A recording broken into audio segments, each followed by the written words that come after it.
बलरामपुर शहर के एक छोटे से गांव में हीरा नाम का एक आदमी अपनी पत्नी राधा और 2 बच्चों के साथ रहता था। हीरा के पास थोड़ा सा खेत था जिसमें वो फल और सब्जियां उगाता था। राधा, मैं सब्जी बेचने शहर जा रहा हूँ। तुमको और बच्चों को कुछ भी चाहिए तो बता देना, आते समय ले आऊंगा। नहीं जी, मुझे तो कुछ नहीं चाहिए, बस बच्चों के लिए कपड़े और खिलौने ले लीजिएगा। अच्छा ठीक है, अब मैं निकलता हूँ, तुम लोग अपना ख्याल रखना। बोलकर हीरा एक ठेले पर सारे फलों और सब्जियों को लादकर शहर की तरफ निकल जाता है। सब्जी ले लो, ताजी ताजी सब्जी ले लो, सब्जी ले लो, ताजी ताजी सब्जी ले लो। भोला शहर में दुकान लगाकर सब्जियां बेचने लगता है। सब्जी ले लो, ताजी ताजी सब्जी ले लो, सब्जी ले लो, ताजी ताजी सब्जी ले लो। मगर भोला की सब्जियां बिक ही नहीं रही थी। सब्जी ले लो, ताजी ताजी सब्जी ले लो, सब्जी ले लो, ताजी। अंत में जब भोला की सब्जियां नहीं बिकती, वो उदास होकर घर जाने लगता है। जी आ गए आप, सारी सब्जियां बिक गई ना? नहीं राधा, सब्जियां नहीं बिकी। जैसे शहर में कोई सब्जियां खाता ही ना हो। कोई मेरी सब्जियों की तरफ देख ही नहीं रहा था। सब्जियां नहीं बिकी, घर में राशन भी खत्म होने वाला है। हे भगवान, अब क्या होगा? राधा, तुम चिंता मत करो, ऊपर वाला है ना, वो सबकी मदद करता है, हमारी भी करेगा। अगले दिन राधा, मैं लकड़ी काटने जंगल जा रहा हूँ, तुम बच्चों का ख्याल रखना। ठीक है जी, लेकिन संभल कर जाना। सुना है जंगल में बड़े खतरनाक जानवर होते हैं। मैं अकेले कहाँ जा रहा हूँ, गांव के और लोग भी तो जाते हैं। इतना बोलकर हीरा गांव वालों के साथ लकड़ी काटने जंगल की तरफ चल देता है।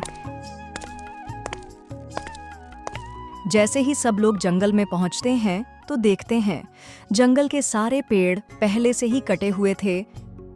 लगता है हम लोगों से पहले ही कोई आकर सारी लकड़ियां काट ले गया।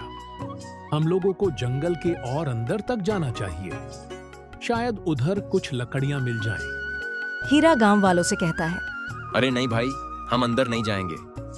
सुना है अंदर बहुत खतरनाक जानवर होते हैं। तुमको जाना है तो जाओ, हम तो चले घर।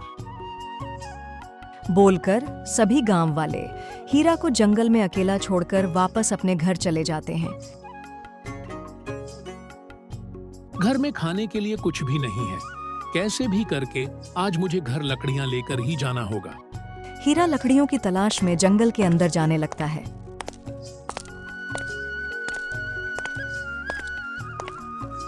जैसे ही हीरा बीच जंगल में पहुंचता है,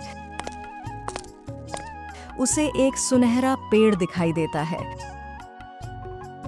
हीरा पेड़ के पास जाता है। जैसे ही हीरा पेड़ के पास पहुंचता है, तभी उसके सामने एक चुड़ैल प्रकट हो जाती है। रुक जाओ मानव, तुम कौन हो और यहाँ जंगल में क्या कर रहे हो? मेरा नाम हीरा है। मैं जंगल में लकड़ियां लेने आया था। मैंने इस सुनहरे पेड़ को देखा तो मुझसे रहा नहीं गया। क्या आप मुझे एक सुनहरा फल दे सकती हैं? हे मानव, इस पेड़ को परमात्मा ने अच्छे और सच्चे लोगों के कल्याण के लिए बनाया है। मैं तुम्हारी सच्चाई को परखने के लिए तुमसे 3 सवाल पूछूंगी। अगर तुम मेरे तीनों सवालों का सही सही जवाब दे दोगे तो मैं तुम्हें सुनहरा फल दे दूंगी। क्या तुम तैयार हो? कुछ देर सोचने के बाद हीरा बोलता है, जी, मैं आपके सारे सवालों का जवाब देने के लिए तैयार हूँ। पूछिए जो पूछना चाहती हैं। तो बताओ, पृथ्वी से भारी क्या है? माता। हवा से भी तेज चलने वाला कौन है? मन। काजल से भी अधिक काला क्या है? कलंक। हे मानव, तुमने मेरे तीनों सवालों का सही सही जवाब दिया है।